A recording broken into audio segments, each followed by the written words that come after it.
raw-fed. He was running now, breathing hard, stumbling along the narrow sandbar in the darkness, his campfire dwindling behind him, the freshly caught fish roasting over it, forgotten in his haste and fear. He'd seen it, or thought he had, out there in the darkness. Something big, something that had approached his camp out of the benighted forest, lured no doubt by the aroma of his sizzling catch over the open fire. He hadn't heard the stealthy footfall of its advance through the underbrush, or its measured, panting breath. It had been the abysmal rumbling growl that had jolted his autonomic nervous system out of its repose, mainlining adrenaline through his aging heart.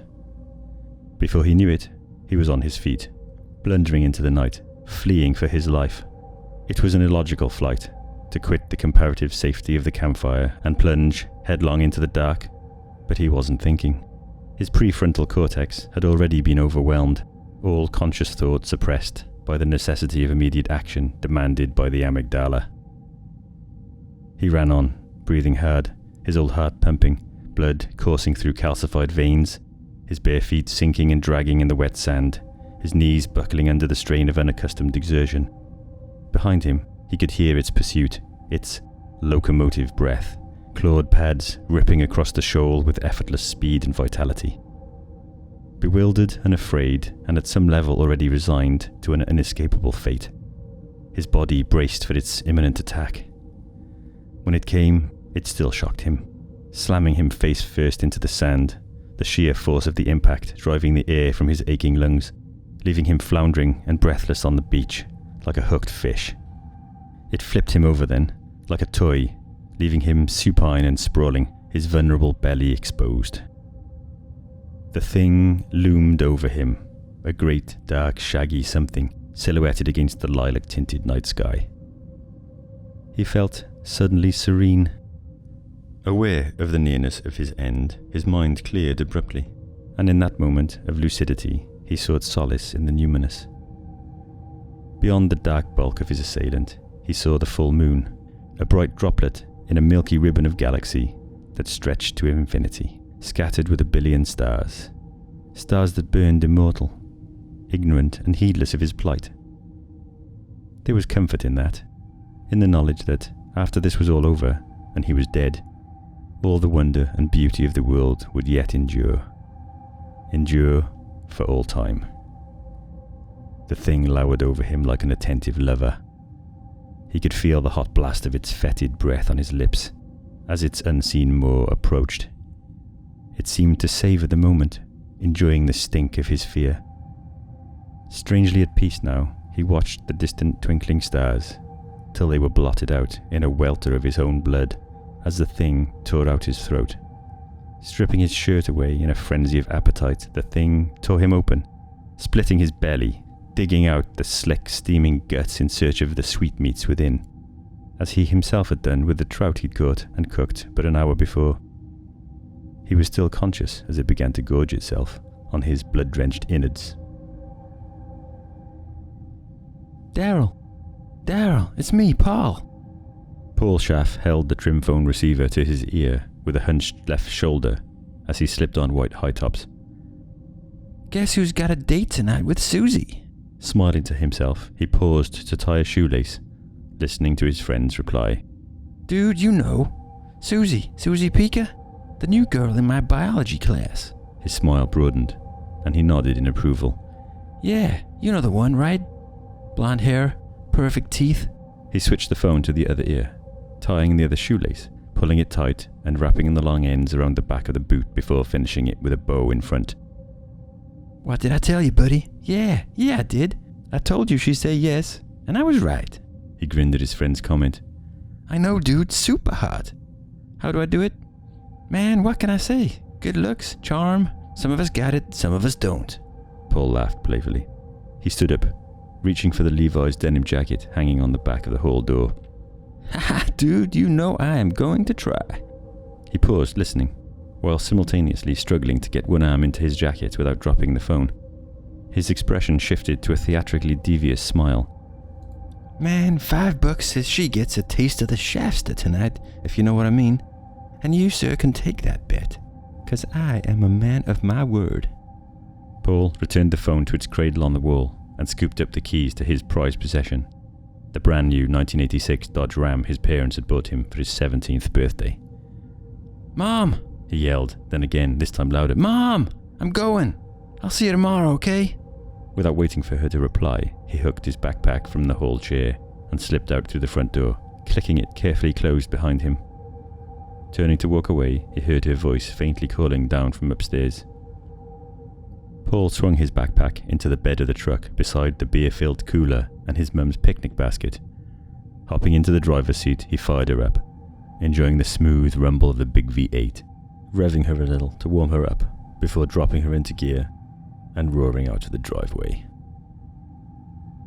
Susie Pica gazed into the mirror, watching her mother's impassive face as she brushed her daughter's sleek blonde hair. Her expression revealed little, but there was something dancing at the corner of her mouth, something furtive about those occasional glances into the glass that eventually prompted the girl to speak. What? Laughed Susie. You've got something to say. I can tell. Mrs. Pica paused, leaning over the girl's shoulder into the mirror, smiling wolfishly with barely contained avidity. Tell me, what's he like, this boy? What's his name? I don't know. He's okay, I guess. Giggled Susie, with a dismissive flick of her narrow shoulders.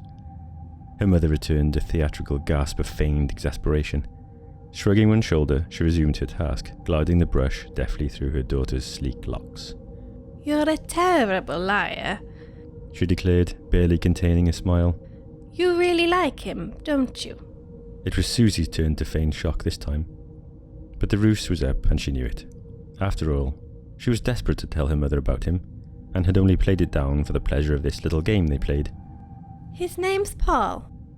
Paul Schaff. Her mother paused, meeting Susie's eye in the mirror. Do go on, she urged with a toothy smile. Is he nice? Good looking? Her lids lowered slightly. Athletic? She resumed her work, the picture of innocence. Mom! Gasped Susie. Her mother shrugged. I'm only asking. He's yummy, Susie confided, with a shy smile, her pale blue eyes glittering with delight. Oh, really? Her mother laughed, hands on hips. Have you finished? Asked Susie. Brushing, I mean. I need to go. Oh, yes, you're all set, said her mother. You look, well, let's just say it, you look drop-dead gorgeous. Thanks, Mom. Susie smiled. I take after my mother. There was a muted honk of a car horn from outside. That'll be Paul, said Susie excitedly. All right, said her mother. Now be careful. Don't do anything I wouldn't do. And I'll see you later, okay? Susie nodded, punching one arm into her denim jacket and snatching up her handbag as she hurried from the room, struggling with the other sleeve as she went. Bill Schaff spat into the dust, but the sour taste in his mouth had nothing to do with the cold coffee he'd left in the cruiser. It was just after 10 a.m., and the Howard County Sheriff was as irritable as a cut snake. She'd been the cause. She always was. A few well-chosen words was all it took to put that acid tightness in his chest. Hell, sometimes all it took was a look. That accusatory look she had, that told him all he needed to know about her feelings toward him. Bill and Hazel had been married almost 20 years. It hadn't been a happy marriage. They lived separate lives under the same roof, keeping up outward appearances for Paul's sake, and for Bill's standing in the town, and for the sake of their wedding vows. But it was a sham. They hadn't shared a bed since Paul was in junior high, and their relationship during that time had atrophied, until all that remained was bitterness and regret, and a needling sense of hopeless codependency. Her cutting comments and the attendant reaction those interactions always evinced in him had been bad enough. But that was standard fare. Now, on top of everything, he had a potential murder case to contend with, the first his peaceable little town had known in a decade. What a wonderful start to the weekend. As oblivious to his mood as he was to it, The great pine woods stirred around him, with a bright melody of birdsong that hung on the still mountain air, its chorus underscored by the quavering drone of insects. Slamming the door of the police cruiser, Bill strode stiffly off the trail toward the fluttering yellow stripe of crime scene tape, half glimpsed between the trees. "What you got for me, Dave?" he said gruffly. "Morning, Bill." The deputy's reply was warmly deferential. Turning to introduce his companion, an uneasy-looking young lady clad in gaudy jogging apparel, who was struggling to quell the antics of an excited poodle dancing at her feet, he said, "This is Marion Crawford." Bill touched his forelock in a kind of half-salute, an old-fashioned habit of obeisance he'd picked up from his father and never managed to shake. "It was Marion who found the body," said the deputy, casting a concerned sidelong look at her before returning his attention to his superior. We were out for our morning run. I was jogging along the lake shore when Bodie disappeared into the woods. When I finally found him, he was here," she said nervously, an expression of disgust fleeting across her features at the memory. "I went straight home and called 911. "Sure," Bill nodded distractedly. He was already working the scene, casting an experienced eye over what remained of the victim and its surroundings. "You often run out here on your own in these woods, Mrs. Crawford?" he inquired offhandedly. Miss Crawford. She corrected him. Not as often as I'd like, but I never run alone. Bodie's always with me." She shrugged. The two men exchanged a brief glance. "I appreciate you calling us in, Miss Crawford. I'm sorry you had to find that." Bill's smile was forced, but sincerely sympathetic. "If you could make your way to the station at some point today to make a statement, that would be swell. We'll be in touch if we have any further questions for you." The deputy exhaled a film of blue cigarette smoke, a Marlboro hanging from his lip, half distracted, his eyes lingering on Marion's trim rear as she retreated, the poodle scuttling along contentedly at her side. "What a sight," Bill muttered. "I'd like to get some pictures." "You and me both," the deputy grinned abstractly. Bill followed his gaze and sighed. "Dave, I'm talking about the body." The deputy blinked, embarrassed and self-conscious. "Yeah, I know. That's what I meant," he said sheepishly. Bill cast him a disparaging glance. "Looks like some kind of animal attack, huh? A bear, perhaps?" The deputy mused thoughtfully, keen to change the subject. Or a pack of wolves?" he added brightly. Bill deliberated briefly, regarding his man. "Ain't no wolves around these parts, Dave. Not for more'n a century." Crouching beside the corpse, Bill studied it in silence. The sickly smell of it, now a mere echo of the heady bouquet of horror attendant with the full flush of decay, was nevertheless unpleasant at this close proximity. It was the remains of a man, he was pretty sure of that, judging by the size alone. The large joints of muscle around the legs and buttocks were gone, leaving behind them gleaming bones, hung with tattered grey flesh at the knees and crotch.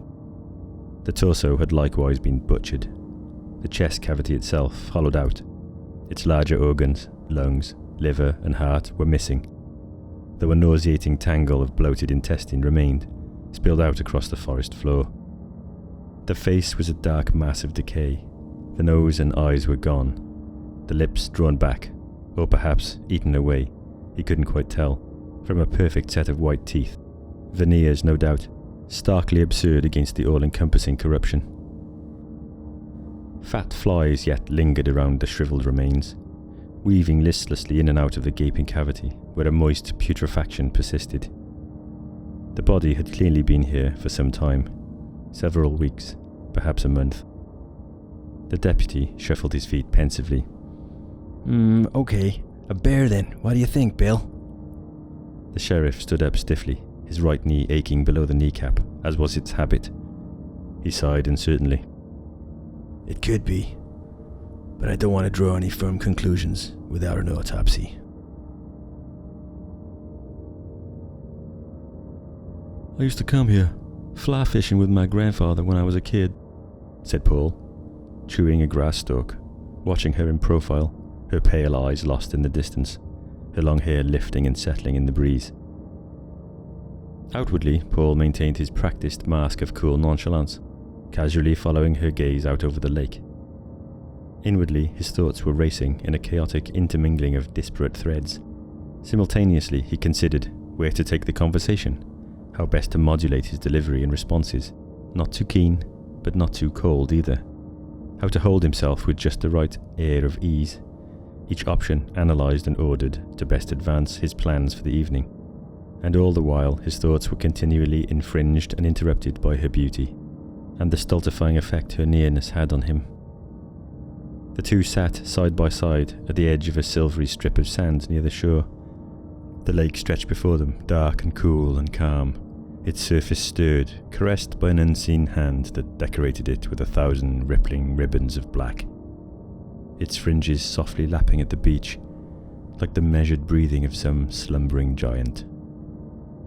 Behind them, the ancient pine woods whispered to itself of the coming dusk, as it had each evening, without fail, for centuries untold. It's so beautiful, lamented Susie after a space. It reminds me of home. You're from Finland, right? Inquired Paul.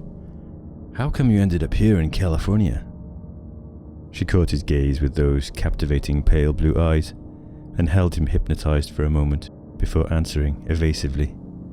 My family had some difficulties. We needed a fresh start. Paul plucked a fresh blade of grass, chewing it thoughtfully. Yeah, I can understand that. I honestly can't wait to get out of this place. He smiled wistfully. Nothing ever happens around here. Turning to her, he frowned. What kind of difficulties? She held his gaze for a moment longer, then abruptly climbed to her feet, retreating lithely up the beach. Hey, where are you going? He called, bewildered by this unexpected withdrawal. An enigmatic glance over her shoulder was all he received in reply. Something had disturbed her, Paul thought, something from her past. He was sure he hadn't said anything to upset her, but he was insecure enough to fall prey to doubts. Don't screw this up, Paul whispered pensively to himself. Keep it light. The girl doesn't want to talk about her past. Let her alone. He watched her go, enjoying the rolling motion of her supple curves in those cut-down denim shorts, despite the uneasy feeling he had that he had somehow upset her. Susie skirted the truck, where he'd parked it at the side of the trail, slipping beyond the needle-carpeted fringes of the forest, and was soon lost to sight among the trees. Paul wasn't sure what to make of his date's puzzling disappearance, but he blotted out his concerns, busying himself with the mundane task of foraging for driftwood along the high tide line. He was coaxing his little bonfire to life when he was startled by a sudden rush of movement on the sand behind him. He caught the briefest glimpse of a swift-moving figure flashing past, and when he turned, he saw Susie's pale, naked form splashing into the water. She was laughing now, at her own daring, and at the exhilarating chill of the lake. Slipping beneath the surface, she remained submerged for a space, while Paul crouched, bewildered and uncertain on the beach, fixated on the place where she had been just moments before. She surfaced some distance from the shore, her pretty, smiling face glistening wet. Inviting him to join her, she called playfully. Come on in. It's gorgeous. Paul hesitated. She was the one that was naked, yet somehow he felt vulnerable, disconcerted and diminished by her easy confidence, by her bravado. Susie giggled, amused at his surprise and obvious reluctance. She dove beneath the surface, a pale, peachy bottom breaching for a split second, followed by a flash of feet. A moment later, she appeared again, this time closer, her petite form rising from the surface, pert breasts standing proud, nipples hardened by the chill waters of the lake, her attitude at once impudent and coquettish. You're shy, she teased. Don't worry, I won't look. Giggling coyly, she shielded her eyes with the flat of her hand.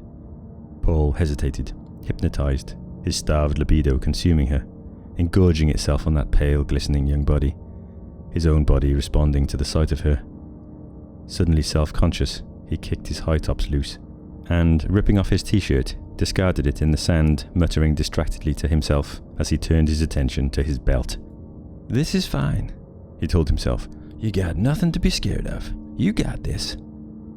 But in truth, he was flustered and embarrassed. Despite his habitual pretensions, buoyed up as they were by a handful of fumbling conquests behind the bleachers, at this moment he was all too aware that he was a boy venturing tentatively into an adult world. She had taken the initiative. She'd raised the stakes. And instinctively he knew he must follow where she led, or lose his chance and his self-esteem by embarrassing them both. He did his level best to hide his misgivings as, naked as a baby, he dashed splashing into the water to join her. The water was freezing.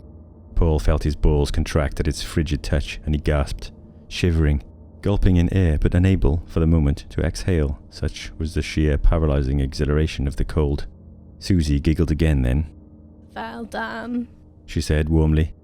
She was warm too, as she pressed her lithe body against his, and kissed him tentatively. Shy little kisses at first, but growing warmer still, and deeper, as he responded, his strong arms around her narrow waist, holding her tight. The stench of decay was worse now, the carcass exuding a sweet putrefaction set free by its untimely disturbance, and subsequent removal from its resting place near the lake, and by the Howard County coroner's intrusive examinations. The remains lay on a bare metal gurney, in the austere strip-lit confines of the examination room. A scalpel clattered into an aluminium tray next to a filthy pair of forceps.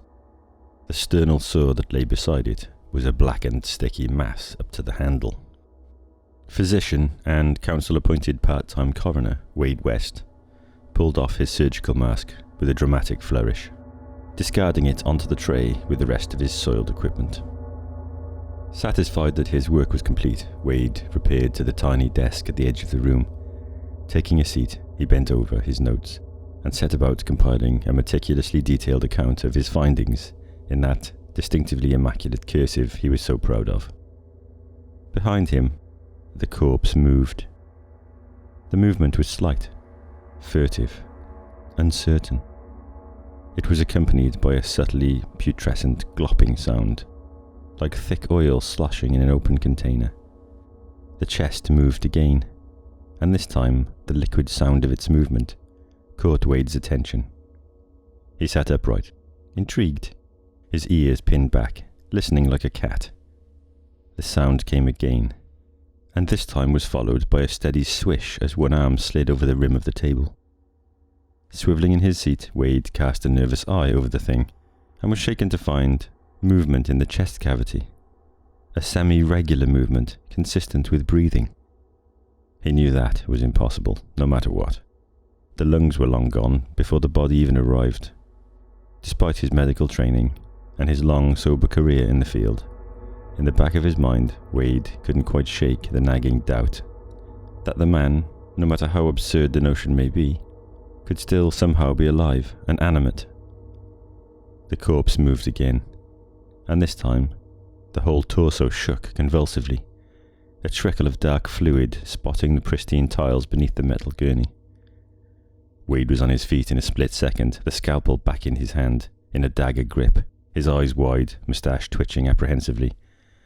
Slowly he advanced on the quivering mass of ruined flesh on the table, curiosity overcoming his nervous revulsion. The throat moved then, bulging, distending outward sickeningly. As he watched, the flesh split, and a sleek black head appeared in the torn opening, followed quickly by a plump furry body, slick with rancid gore, that wriggled swiftly free of its fleshy prison. Wade lunged in, his heart in his mouth in a thrill of loathing and disgust, deftly spearing the little monster with his scalpel before it could gain its bearings. How he could have missed the rat during his examination, he couldn't guess, as he deposited its twitching carcass into the toxic waste bin, along with its murder weapon. He mused. It must have lain low at the top of the thorax, fearful of discovery. It had been right to do so, but had emerged too soon. A sudden knock at the door startled him. "So what's the verdict, Wade?" the sheriff muttered seriously, closing the door quietly behind him. Wade West's heavy moustache twitched again. He locked eyes with his interlocutor, taking a moment to let his nerves calm before answering. He cleared his throat. This fellow met his end at the hands, or should I say, the teeth of a large indigenous carnivore. Wade, a Georgian native by birth, affected a flamboyant mode of speech, and had the peculiar habit of closing his eyes as he spoke. Now he turned his attention to the corpse, indicating several striated bite marks with the tip of a ballpoint pen. One might readily draw the conclusion from the evidence at hand that Ursus horribilis was the culprit here. He paused, opening his watery blue eyes to regard the other. A grisly bear to you, Bill. Bill nodded curtly. He had little time for the physician's histrionics, but experience had led him to respect the man's professionalism and judgment.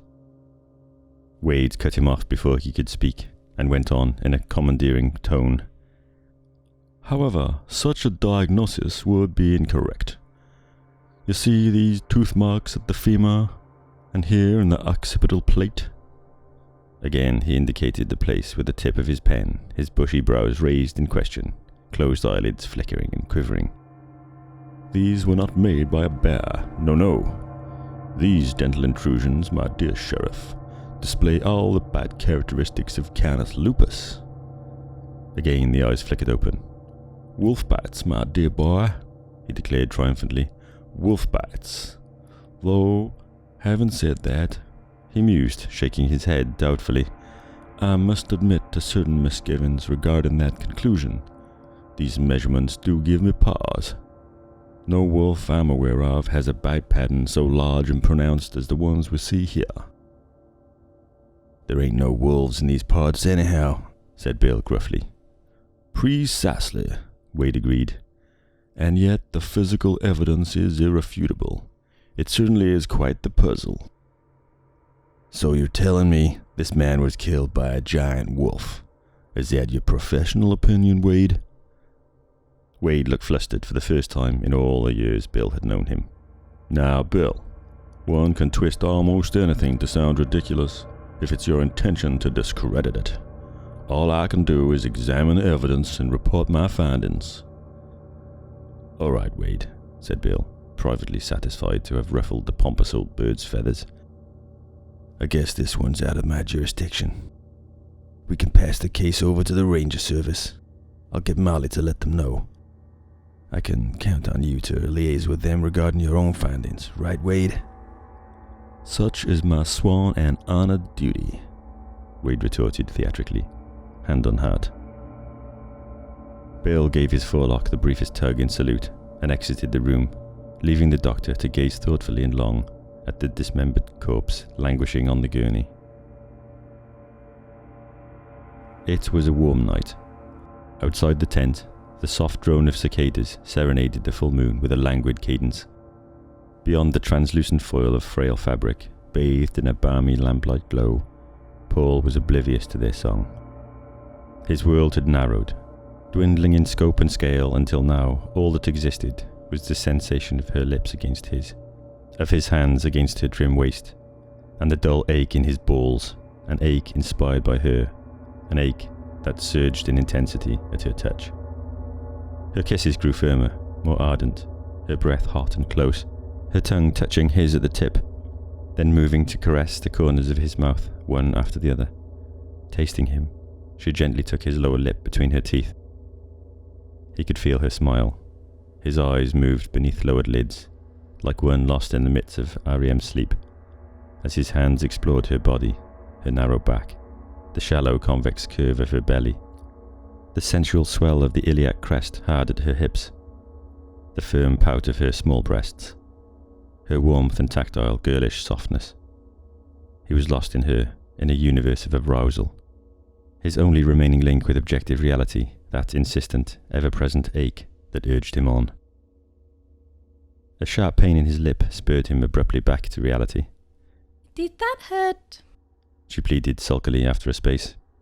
Her ample lips were parted in a soft O of concern, but her bright eyes were dancing, alive with something akin to humour. She was stunning in the lamplight, her blonde hair a riot of tousle curls now, wide eyes dilated and gleaming, an elfin dream of blossoming femininity, with all its innocence and self-conscious honesty, all its secret guile and conceit, a maze of contradictions coalesced into a picture of perfection, marred only by a smudge of crimson at the corner of her full lower lip. His blood. There was a soft crunch outside the tent, merely the snap of a twig, but somehow it caught Paul's attention, and with it came the realization that the ubiquitous hum of the cicadas had ceased. The teenagers looked at one another in the silence, their eyes conveying a nervous curiosity.